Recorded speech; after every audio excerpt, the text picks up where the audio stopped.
Overseas, the ceasefire between the United States and Iran is hanging by a thread.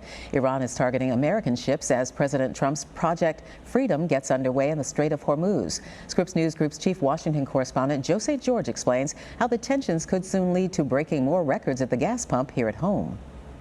A ceasefire between the U.S. and Iran has been in place since early April, and as the ceasefire nears the 1-month mark, it's clear it's as fragile as ever and currently being tested with ongoing developments in the Middle East. Our country's booming now, despite the fact that we're in I call it a mini war, because that's all they are.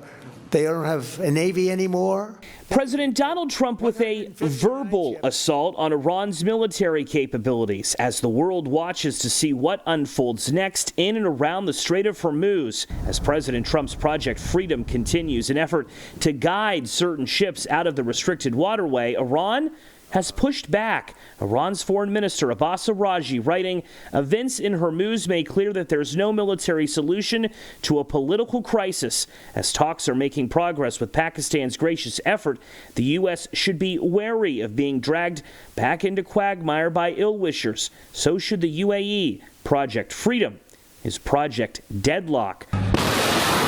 On Monday, despite the ceasefire, Iran fired missiles and drones at U.S. military and commercial vessels, but were unsuccessful. Central Command writing on X, Seahawk and U.S. Army Apache helicopters were used to eliminate Iranian small boats threatening commercial shipping. The latest test of the fragile ceasefire, with Americans paying more at the pump as a result.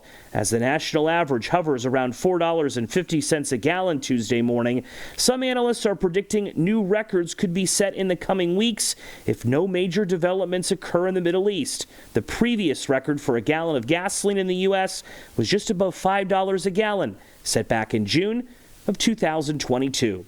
Joe St. George, Scripps News Group, Washington.